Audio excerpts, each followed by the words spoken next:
Hey, hello everyone, and welcome to the second time I'm recording this whole video because I just recorded it a moment ago, and on the very last slide, after 21 minutes of talking, PowerPoint crashed and I lost it all. So let's go. It's Groundhog Day. Let's do this. I'm sure this time it's going to be better than the one before because I will remember everything and it will be great, or it will be significantly worse and you'll never know because the footage was lost forever. Welcome to one of our videos. We're going to go through every topic one by one. I'm going to start off with Unit 3, Area Study 1, Microeconomics, because you've probably forgotten this and not thought about it for a good, when did we start the year? February, 7 months, maybe 6 months, because you probably did a SAC in March. But microeconomics, supply demand, market failure, government failure, types of efficiency, relative scarcity. Let's get right into it with some tips. So, since about 2017 in microeconomics for the end of year exam, with any supply or demand question, especially in multiple choice, you should always draw out the situation when you choose your answer. I use the example of, like, even when I do it for students, I end up drawing it first because it helps me know what the response should be, and it makes it far clearer, because trying to picture it in your head can get very confusing very quickly. So I really recommend always drawing it out, and you'll see when we look at some of these example multiple choice questions, we've got 4 of them and then about 4 short answer questions. It makes life way easier. Make sure you label all the axes when you're drawing them in short answer. Sometimes there's 2 marks dedicated to it, sometimes there's 4 marks dedicated to supply and demand diagrams. You really want to get all of those marks because there are no half marks. If you get one little thing wrong, you're going to lose a whole mark, and that can be a big difference to your overall study score. So really recommend labeling those axes, having a title,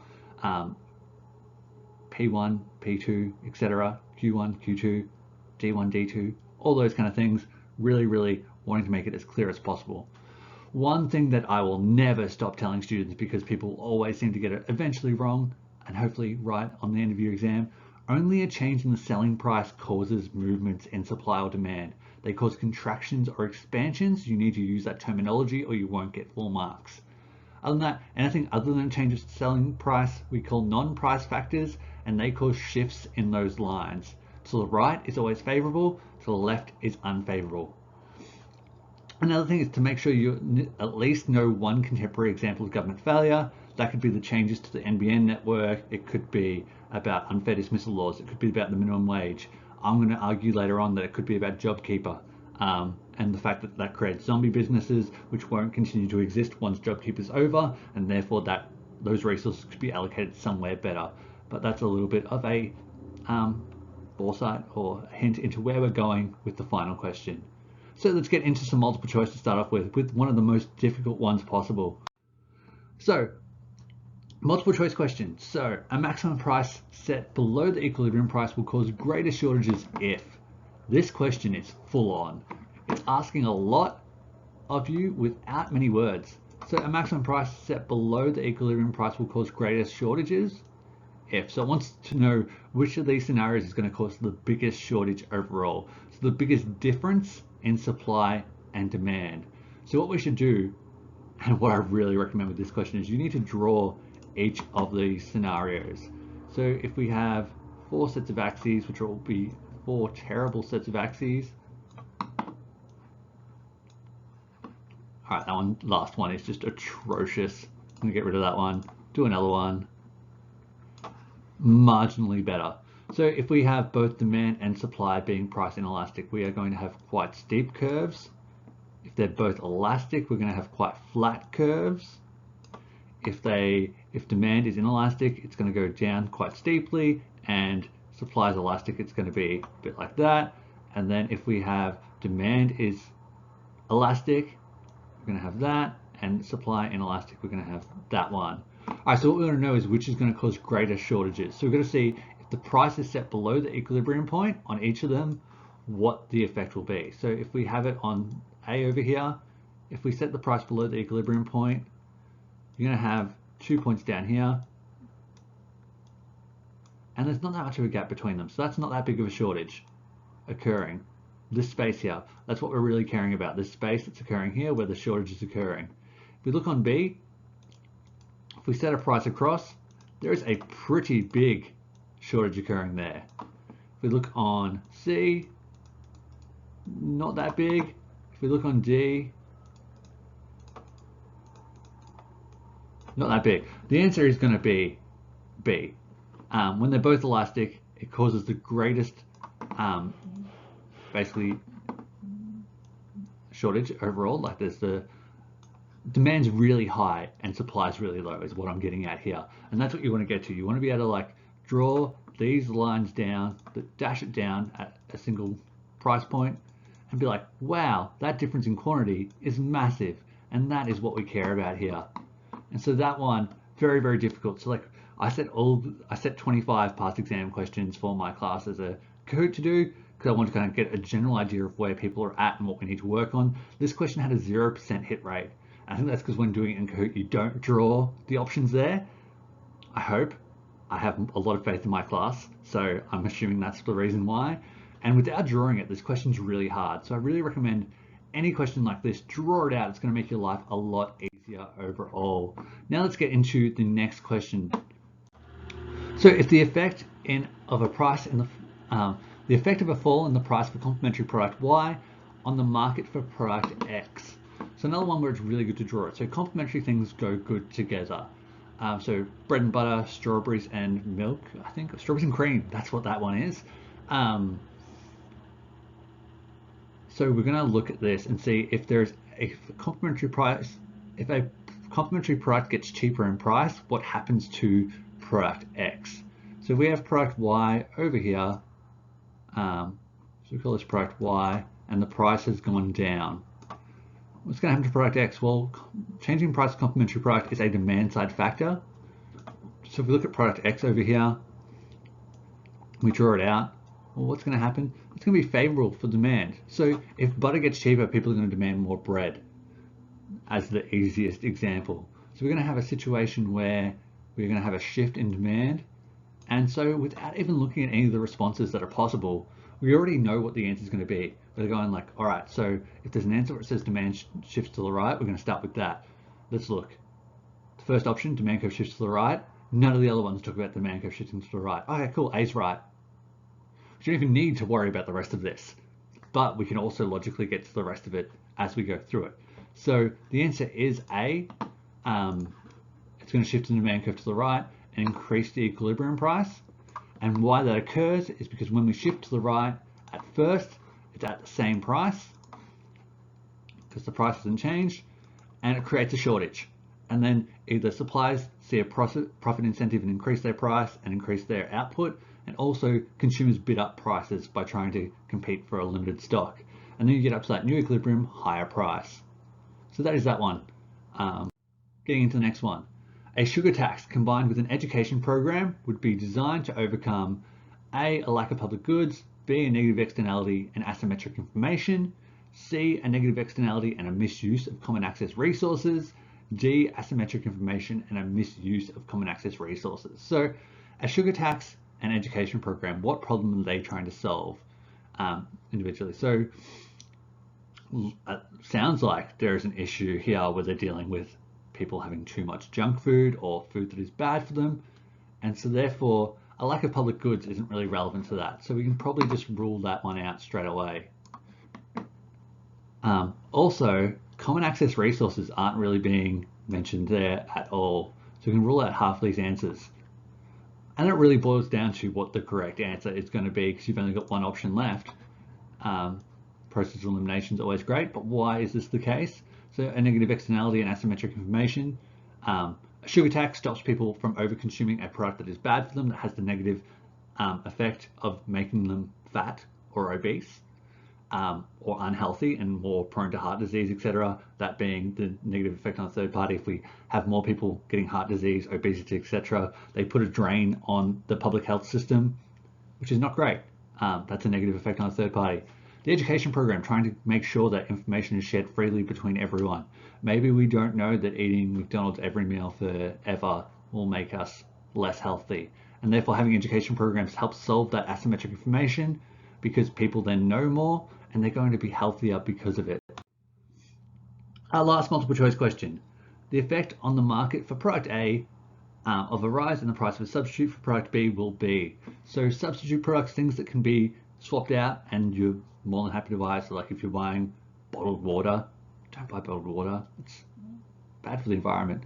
But if you're saying like Mount Franklin water or like spring water from Coles, they're substitutes. Like it's at the end of the day, it's water. Hopefully you'll just get whichever one is cheapest. But if there's a rising price of one of them, what's going to happen? So let's draw it out just for so we know for sure. So we've got the axes here, and we've got product A, and we've got product B. Product B goes up in price, and so we know that substitutes are all about, it's a demand side factor, it's going to affect the demand for the other. So if B goes up in price, there is going to be a shift in demand for product A. We're going to move to D1. So then we've just got to find the answer that matches up with that, which is ironically the exact same answer as the complement question. Shift in the demand curve right and increases the equilibrium price of A. And once again, to save my point for the 1000th time, by drawing it out, we didn't even have to look at the options. So drawing it first and then looking at the multiple choice options is going to be infinitely easier for you. It's actually going to save you time because you're not going to be stressed being like, oh, what do all these words mean? It's going to help you get to the right answer almost every single time. I can't guarantee that because your brain could do a trick and mess you up.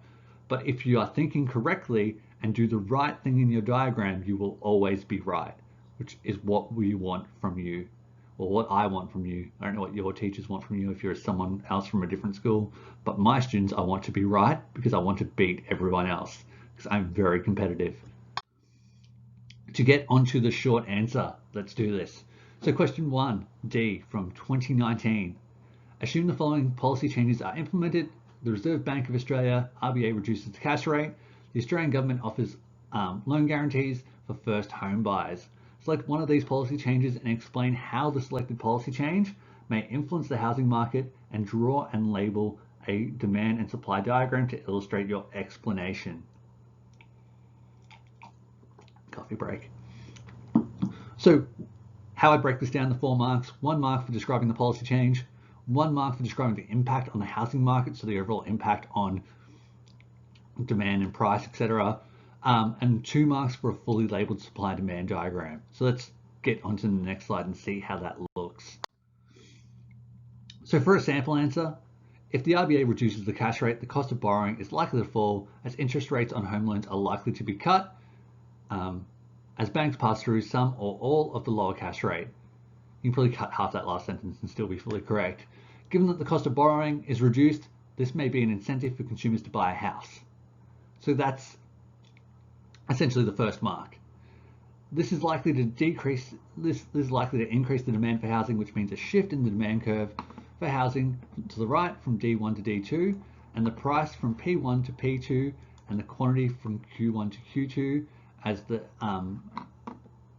of houses increases. So let's draw this out. So we've got the worst straight line ever. Let's go again. Doing this to the mouse is not great. One of my students told me I should get a drawing tablet, which is now seeming like a better and better idea the more I draw things. But that's money that I could spend on picture books for my daughter, and I could choose to continue buying picture books for her because they are great and they often rhyme, and drawing tablets don't rhyme, as I'm just speaking as I do this to distract you. All right, so let's get to this. So we've drawn the shift to the right from D1 to D2. Let's get on to everything else. So we've got some really dodgy dotted lines by me, but we can see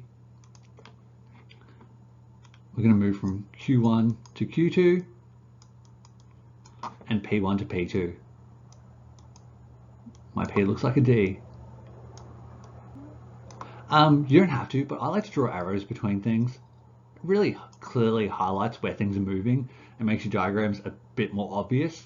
And when you don't know the person marking your exam, you want everything to be as obvious as possible. But that should get you the full marks there. You've got a title, you've labeled your axes, you've got the shift that occurs. Brilliant, you've covered everything. On to the next one, question 1B from 2018. For 4 marks, explain how a decrease in the price of a complement can affect the demand for a good, and construct a fully labeled demand and supply curve to illustrate your explanation. Pretty similar to one of the multiple choice questions actually. But describe a complementary good, or describe complementary goods in general. Explain how it impacts the demand for the original good, and a fully labeled demand shift. And so let's get into this. So the sample answer from VCAR, which is a really good sample answer. Whichever student they took it from, you should find their notes and buy them, or just give them a pat on the back for being smart. A complementary good is a good that is used in conjunction or together with another good. That is, the goods are generally consumed together. For example, bread and butter, tea and sugar, strawberries and cream. A change in the price of a complementary good is a non-price demand factor, and therefore will cause a shift of the entire demand curve for the good for which it is a complement. A decrease in the price of a complement, like butter, may lead to an increase in demand for a good, such as bread, and an increase in demand will shift a demand curve to the right. The initial increase in demand results in a shortage at the original price. Suppliers may increase the price and/or consumers compete for the remaining available stock. As the price rises from P to P1, producers have a profit incentive to produce more, resulting in an expansion of supply from Q to Q1 and a high equilibrium price, P1, and quantities traded Q1. What I really like about this answer is this whole second half where they really clearly talk about how a new equilibrium point is formed. You really need to be good at doing that, because that's where students lose a lot of marks, or 1 mark every time this comes up. But it's really important being able to talk about that shortage that occurs. This is incredibly important and what people miss out on. People are often just like, shifts to the right, higher price, higher quantity. That's it. But that's not what happens. Like we're talking about in the multiple choice, you've got to be really clear that initially when that demand change is caused, we get to a point over here where it's the same price, but there is more being demanded. And then consumers either bid up prices, or suppliers who are profit motivated increase their prices and supply more. And then you get to that new equilibrium point. And that's really, really important to be able to talk about. So that's a really great part included in that one there. There are a bit of parts of their initial explanation that could be cut out to still get the full marks. I'm a big pusher of, you want to have the least words for the most marks to save yourself time and be able to do as much as possible of the exam to really just smash it out. Question 1D from 2018. Explain how either externalities or asymmetric information would result in market failure. This is a lot more straightforward, just straight theory. 1 mark for defining externalities or asymmetric information, and 2 marks for explaining how externalities or asymmetric information causes market failure. So, asymmetric information occurs when one party to an economic transaction possesses greater material knowledge than the other party. That is, this type of market failure exists where one party has greater information than the other in an economic exchange. That's very, very wordy for what it's trying to say. You could probably summarize that into half the space and it would still be a great definition. For example, in the used car market, buyers may not be privy to the same information as the sellers, as the seller knows far more about the history of the car than the buyer.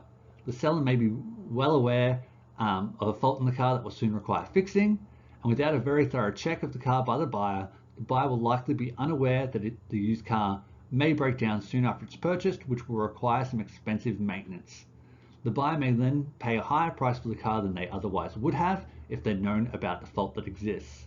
This means that asymmetric information in the used car market leads to an over-allocation of resources to the used car market, and that the market fails to deliver outcomes that are in the best interest of society. I love this example because the used car market is really easy to talk about with asymmetric information where the seller has way more information than the buyer. This is a really, really great one to use. It's just really clear about how the allocation of resources ends up being worse because of it. If you want to use externalities, you can talk about negative externalities caused by pollution in production, which is also good to talk about, where because businesses are motivated by profit, they'll often just produce in whichever way gets them the maximum output for the least cost, and that can often lead to pollution, which means that we're over allocating resources into a way that damages the natural environment and harms society's best interests. And so that would be an example for that. But this one's great. I really like this. You should use something like this if asymmetric information comes up.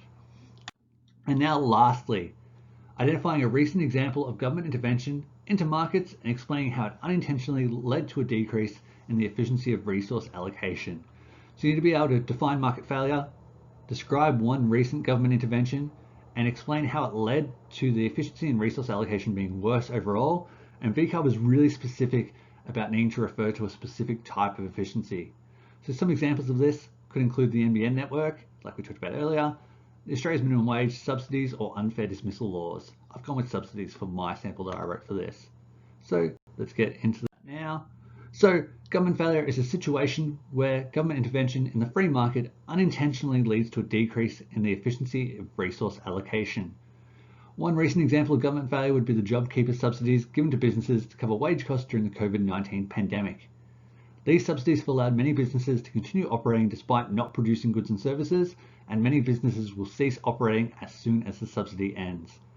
This then means that we are less technically efficient, as businesses do not need to cut costs to maximize their output due to the government covering their wage costs. I want to go for this because it's really modern, really current. It is a big criticism of the JobKeeper scheme, even though it is keeping a lot of people employed. Many businesses, known as zombie businesses, which is my favorite economic terminology to come out ever, once JobKeeper ends, those businesses will just disappear. So the $1,500 per employee per week the government's been giving that business has just been wasted. That could have been put towards building infrastructure, could have been put towards many other projects, but it was not. And that's it. So if you have any other questions about anything like this, or if you have any questions about specific areas of study, dot points that you want to go through, feel free to leave me a comment, send me an email, and I'm more than happy to help.